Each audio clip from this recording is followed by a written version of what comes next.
gendong tas merahku di pundak. Selamat pagi semua, ku nantikan dirimu di depan kelasmu, menantikan kami. Guruku tersayang, guru tercinta, tanpamu apa jadinya aku? Tak bisa baca tulis, mengerti banyak hal. Guruku, terima kasihku. Nyatanya diriku kadang buatmu marah, namun segala maaf kau berikan.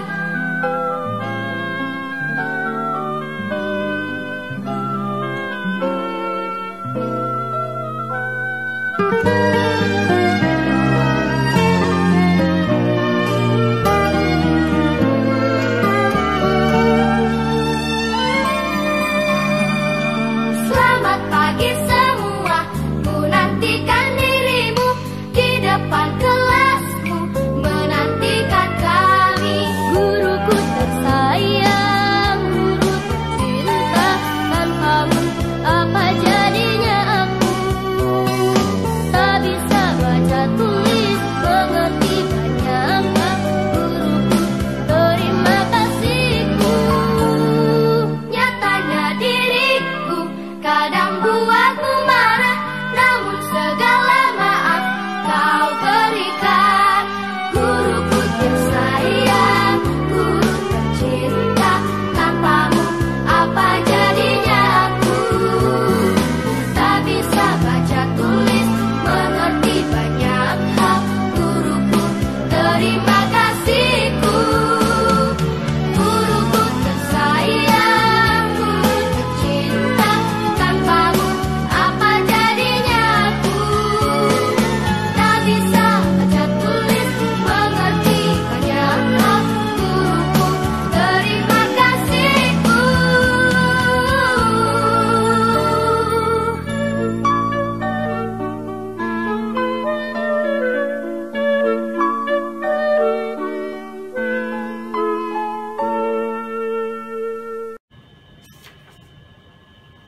Halo anak-anak, selamat pagi semuanya. Apa kabar anak-anak di rumah?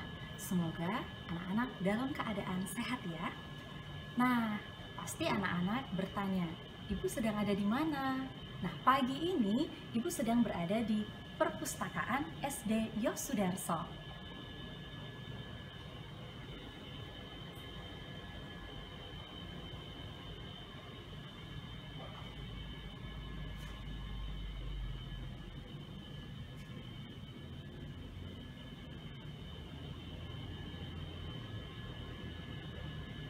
Nah, mengapa Ibu berada di perpustakaan? Pasti semua anak-anak akan bertanya kan?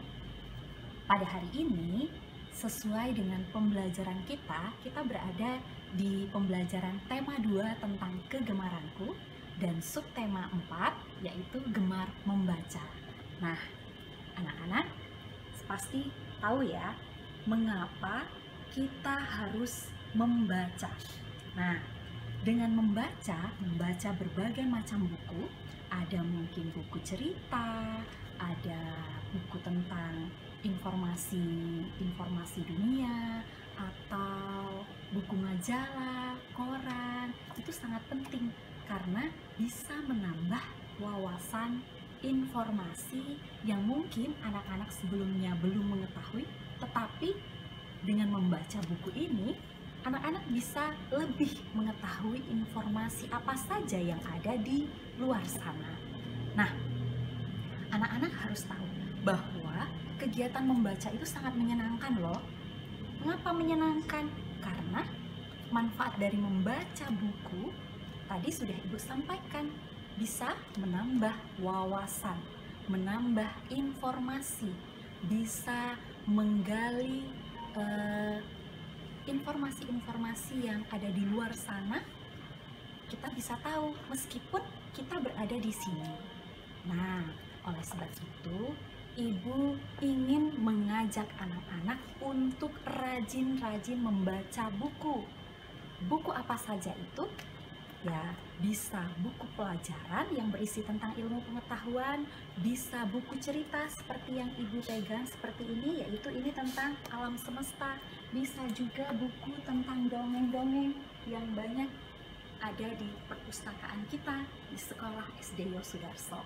Nah, kapan-kapan anak-anak juga bisa berkunjung di perpustakaan SD Yosudarso. Karena di perpustakaan kita sangat banyak buku-bukunya. Ibu akan memperkenalkan siapa yang mengelola perpustakaan kita di SD Yosudarso. Nah, yang mengelola perpustakaan kita di SD Yosudarso bernama Ibu Widi. Nanti anak-anak bisa berkenalan pada saat kita sudah bertatap muka di sekolah ya. Nah, selain itu di perpustakaan sekolah kita diperbolehkan untuk membaca buku, juga boleh meminjam buku, tetapi harus membuat kartu anggota terlebih dahulu. Nah, selanjutnya kita akan membahas tentang aturan apa saja yang harus diperhatikan pada saat membaca. Mari, aturan yang harus diperhatikan pada saat kita hendak membaca. Yang pertama adalah posisi duduk saat membaca. Anak-anak harus duduk dalam keadaan tegak. Posisi tubuh harus tegak. Baik, setelah posisi duduk yang tegak, anak-anak juga harus memperhatikan yang kedua, yaitu jarak antara mata dan buku yang hendak dibaca. Jadi, tidak boleh terlalu jauh ataupun terlalu dekat, sehingga tidak merusak mata atau mata tidak menjadi sakit karena jarak antara mata dan buku terlalu jauh ataupun terlalu dekat. Oleh sebab itu, anak-anak tidak boleh pada saat membaca menopang kepala dengan tangan seperti ini atau menunduk seperti ini, atau juga badan yang miring seperti ini sambil menopang dagu. Ini adalah kebiasaan membaca yang salah. Oleh sebab itu, Ibu menekankan kembali bahwa yang pertama yang harus diperhatikan adalah posisi duduk tegak, jarak antara mata dan buku tidak boleh terlalu dekat, juga tidak boleh terlalu jauh. Yang ketiga, anak-anak harus memegang buku yang benar pada saat membaca. Pastikan bahwa kedua telapak tangan anak-anak dalam keadaan kering, tidak basah. Mengapa? Supaya tidak merusak buku pada saat anak-anak memegang buku. Lalu, anak-anak saat membalikkan halaman lembar buku secara perlahan-lahan, tidak boleh terlalu cepat. Seperti ini.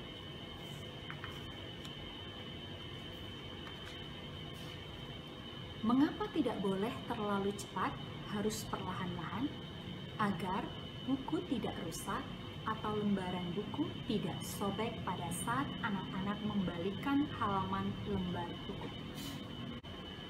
Berikut, anak-anak pada saat membaca harus memilih tempat yang pencahayaannya terang. Mengapa? Agar mata anak-anak tidak sakit atau tidak rusak pada saat membaca di tempat yang terang. Sehingga apa yang hendak anak-anak baca, tulisan terlihat secara lebih jelas. Itu adalah aturan-aturan yang harus diperhatikan pada saat anak-anak hendak membaca. Semoga anak-anak di rumah berlatih untuk mengikuti apa yang sudah Ibu sampaikan tadi. Nah, tadi Ibu sudah menyampaikan aturan-aturan apa saja yang harus anak-anak perhatikan pada saat hendak membaca. Nah, sekarang Ibu ingin mengajarkan tentang pola bilangan dengan menggunakan benda. Nah, yang ada di meja ini adalah buku. Bendanya adalah buku. Nah, sebelah kanan ibu ini ada 3 buah buku. 1, 2, 3. Lalu di sebelah tengah ada 2 buku. 1, 2. Lalu sebelah kiri ibu ada 3 buku. 1, 2, 3. Nah, dengan buku yang ada berjumlah 3, 2, 3, ini akan membentuk pola. Polanya yaitu adalah 3 di sebelah kanan ibu, 2 di tengah, 3 di sebelah kiri ibu. Nah, dengan demikian pola pada buku yang ada di atas meja adalah 3, 2, 3. Oke, perhatikan ya, polanya adalah 3, 2, 3. Mengapa 3, 2, 3? Karena di sebelah kiri ada 3 buah buku, di tengah ada 2 buah buku, lalu di sebelah kiri ibu ada 3 buah buku. Ibu akan memberikan contoh lainnya lagi. Ini adalah contoh yang kedua, yaitu berupa bangun ruang. Di sebelah kanan ibu ada 2 bangun ruang kerucut. Ini namanya kerucut. Ada 2 buah, yaitu 1, 2. Di tengah ada yang namanya bangun ruang kubus. Nah, bangun ruang kubusnya hanya ada 1. Lalu sebelah kiri ibu ada lagi bangun ruang kubus berjumlah 2. 1, 2. Sehingga pola bilangan yang ada di atas meja berdasarkan bangun ruang yang ada yaitu 2, 1, 2. Nah, dengan demikian pola yang ada adalah 2, 1, 2. Sekarang ibu mau tanya anak-anak di rumah, ketika misalnya ini 2 kubus, 1, 2. Nah, jika ibu ingin meletakkan benda di sebelah kerucut, kira-kira benda apa yang ada di sebelah kiri ibu ini? Apakah kerucut lagi yang harus diletakkan di sini atau kubus yang harus diletakkan di sebelah kiri ibu? Nah, ayo, siapa yang bisa menjawab di rumah? Baik, ibu akan beritahu. Yang harus diletakkan di sebelah kiri ibu adalah bangun ruang berupa kubus. Ya, berupa kubus. Sehingga pola bilangannya menjadi 2, 1, 2, 1. Sehingga apa anak-anak? Ketika jumlah bilangan yang diurutkan secara berurut 2, 1, 2, 1, ketika diulang lagi di sebelah bangun ruang kubus, yaitu apa? Bilangan yang ada di sini adalah 2. Nah, ibu akan menjelaskan terlebih dahulu mengapa 2, 1, 2, 1 itu namanya pola. Pola itu adalah bentuk atau struktur yang diurutkan secara berulang-ulang, tetapi harus secara berurut ya. Nah, misalnya tadi sudah diberikan contoh bahwa kerucutnya ada 2, lalu kubusnya ada 1.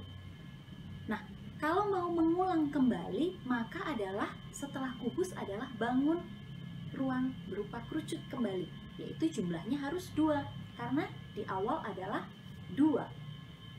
Nah, setelah 2 kerucut, diikuti kembali yaitu adalah bangun ruang kubus yang berjumlah hanya 1. Ini. Sehingga ketika diulang kembali setelah kubus ini apalagi? Ya, diletakkan adalah kerucut berjumlah 2. Di sebelah sini boleh diletakkan kerucutnya nanti 2. Lalu setelah kerucut apalagi? Kubus lagi. Ini kubus berjumlah 1. Contoh lain, misalnya Ibu menyebutkan pola bilangan berupa angka, misalnya adalah 2, 4, 7. 2, 4, 7. Nah, setelah angka 7, angka berapa yang harus ditulis? Ayo ingat-ingat. Tadi Ibu sudah menyebutkan angka 2, angka 4, angka 7. Nah, setelah 7, angka yang harus ditulis adalah angka 2. Ya, benar. Angka 2. Setelah angka 2 diikuti oleh angka 4. Setelah angka 4 diikuti oleh angka 7. Jadi, angka yang ditulis berulang-ulang tetapi berurutan seperti yang di awal yang sudah kita sebutkan. 2, 4, 7, 2, 4, 7. Begitu selanjutnya. Sehingga anak-anak mengenal bagaimana cara kita menentukan atau menulis pola bilangan. Nah, hari ini kita sudah belajar tentang pola bilangan. Oleh sebab itu, anak-anak di rumah bisa berlatih dengan menggunakan barang-barang atau benda-benda apa saja yang ada di rumah anak-anak. Boleh itu berupa buku seperti contoh pertama yang sudah Ibu berikan. Misalnya bukunya berjumlah 6, lalu berjumlah 2, lalu berjumlah 4. Jadi pola bilangan yang ditulis adalah 6, 2, 4. Nah, setelah angka 4, ayo tebak. Angka berapa yang harus ditulis? Ya, benar. Angka 6. Jadi 6, 2, 4. Setelah angka 4 kembali lagi ke angka 6. Setelah 6, 2, lalu 4. Begitu ya anak-anak. Anak-anak boleh berlatih atau mencoba di rumah dengan menggunakan benda-benda yang ada di sekitar anak-anak atau benda-benda yang ada di dalam rumah anak-anak.